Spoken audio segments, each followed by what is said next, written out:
ഇന്ന് തന്നെ സബ്സ്ക്രൈബ് ചെയ്യൂ നിങ്ങളുടെ പ്രിയപ്പെട്ട ഷോസ് കാണൂ. ഞാൻ ഇത് അറിഞ്ഞിരുന്നെങ്കിൽ അമ്മയെ നാണം കെടാനായിട്ട് അങ്ങോട്ട് പറഞ്ഞു വിടില്ലായിരുന്നു.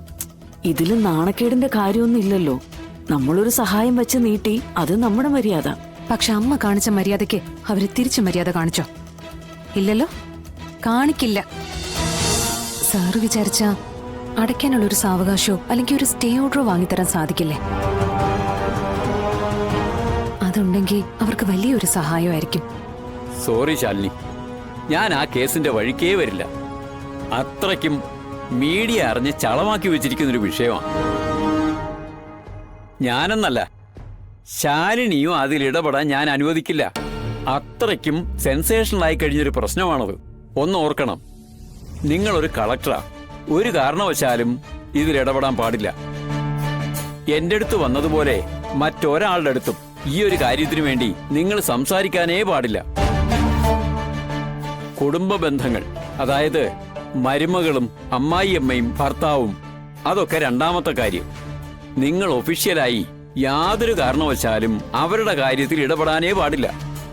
നിങ്ങൾക്ക് പറ്റുമെങ്കിൽ പണം കൊടുത്തു സഹായിക്കാൻ ശ്രമിക്കാം. അല്ലാതെ ഇതുപോലെ സഹായം അഭ്യർത്ഥിച്ച് ഒരാളെയും കാണാൻ പോകരുത്.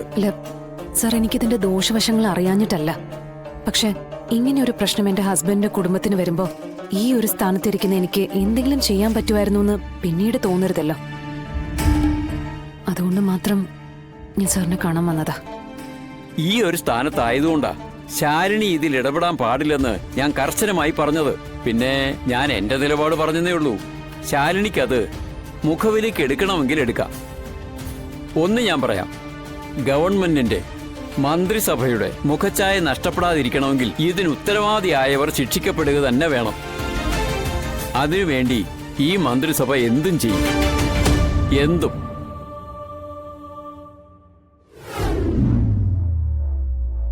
അപ്പോ ഒരു തരത്തിലും ഈ ജപ്തി ഒഴിവാക്കാൻ പറ്റില്ലെന്നാണോ മോള് പറയുന്നത്?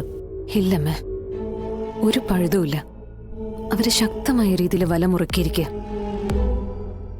അതിന്ന് ഒരു കണ്ണി പോലും അകന്നു പോവാതെ അവര് നോക്കുന്നുമുണ്ട്. ശത്രു നിസ്സാരക്കാരനല്ല. അവന്റെ എല്ലാ സ്വാധീനവും ഉപയോഗിച്ചിട്ടാ അവൻ ഈ കരുക്കള് നീക്കിയിരിക്കുന്നത്. ഈ നാണക്കേട് സത്യാമ്മയ്ക്ക് താങ്ങാൻ പറ്റുമോ മോളെ? ഏത് രീതിയിൽ കഴിഞ്ഞിരുന്ന ആളാ.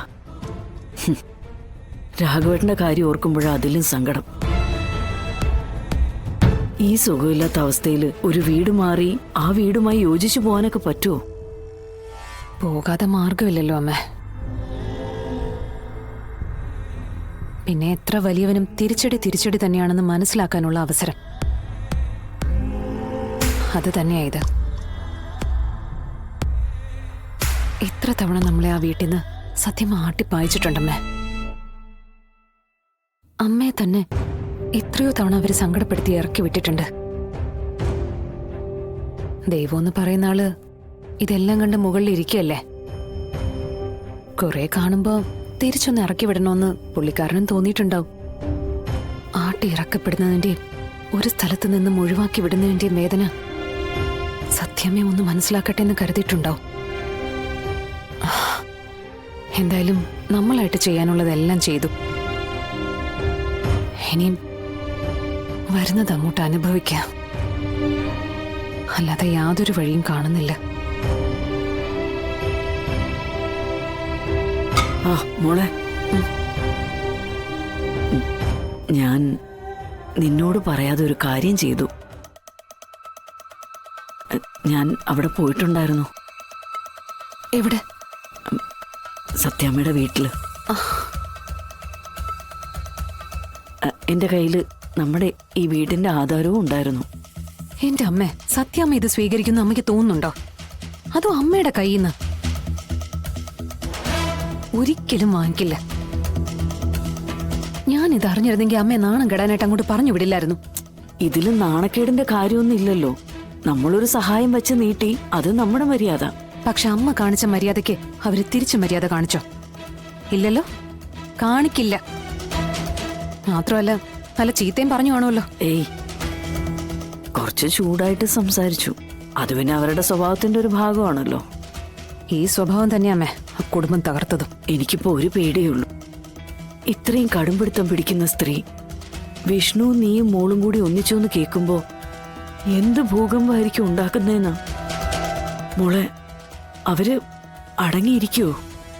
സ്വന്തം കുടുംബം കാൽച്ചുവട്ടിന്ന് ഒലിച്ചു പോകാൻ നിൽക്കുന്ന ഈ ഒരു അവസ്ഥയിലും ഇത്രയും തന്റെ ഇടത്തോടെ അവർക്ക് നിൽക്കാൻ സാധിക്കുന്നുണ്ടെങ്കിൽ അവരേത് പ്രതിസന്ധിയും നീന്തി കയറാൻ ഒരുങ്ങി തന്നെ നിൽക്കുക.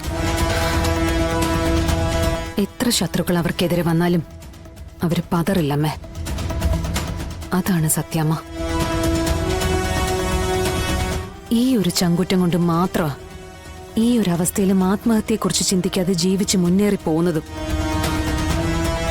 നമ്മളൊക്കെയാണെങ്കിൽ തകർന്നു പോവും, ഒന്നുമല്ലെങ്കിൽ കുഴഞ്ഞെങ്കിലും വീഴും. ഇപ്പൊ തന്നെ ഈ ഓട്ടം മുഴുവൻ ഓടിയപ്പോ എന്റെ പകുതി ജീവൻ പോയ പോലെയാ. ഈ വേഷമൊക്കെ ഒന്ന് മാറട്ടെ, ഒന്ന് കുളിക്കണം, എന്നാലേ ഈ ക്ഷീണമൊക്കെ ഒന്ന് മാറൂ.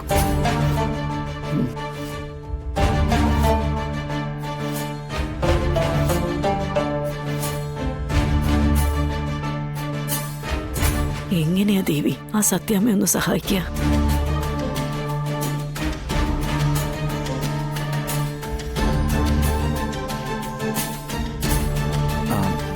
അതെ, ആ എനിക്ക് സതീശൻ സാറിനെ ഒന്ന് കാണണമായിരുന്നു. എവിടുന്നാ? സാറിന് പരിചയമുണ്ടോ? ആ, പരിചയമുണ്ട്. എന്താ പേര്? എന്റെ പേര് വിഷ്ണു എന്നാ. സാറൊരു മീറ്റിംഗിലാ, കഴിഞ്ഞോ നോക്കട്ടെ. ഓ,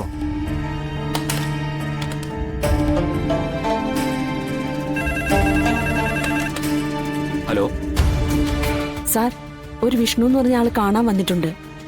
സാറിന്റെ പരിചയമുണ്ടെന്നാ പറയുന്നത്. ആ, വരാൻ പറയൂ. Okay sir. ആ, ചെല്ലാൻ പറഞ്ഞു.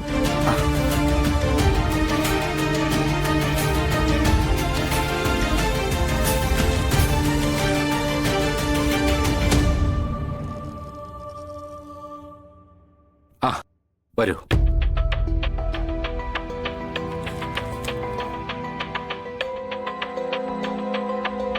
സാറിന് എന്നെ പെട്ടെന്ന് ഓർമ്മ വരാൻ സാധ്യതയുണ്ടോന്ന് അറിയില്ല. സത്യഭാമയുടെ മകനാ വിഷ്ണു. അയ്യോ, പരിചയപ്പെടുത്തേണ്ട ആവശ്യമില്ല. എനിക്കറിയാലോ. വിഷ്ണുവിനെ എനിക്കെങ്ങനെ മറക്കാൻ പറ്റുമോ? അല്ല, എന്താ വിഷ്ണു ഈ വഴിക്ക്? ആ, അത് ഞാൻ ആ, വിഷ്ണു ഇരിക്കേ. ഇരിക്കു വിഷ്ണു.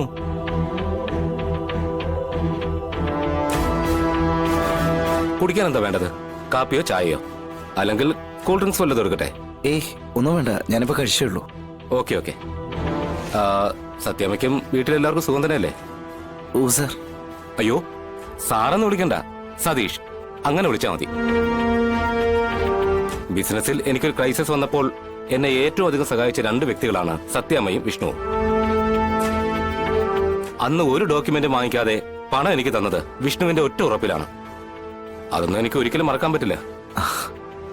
അന്ന് ചെയ്ത സഹായം ഓർമ്മിപ്പിക്കാനോ അതിനെക്കുറിച്ച് സംസാരിക്കാനോ അല്ല ഞാൻ വന്നത്.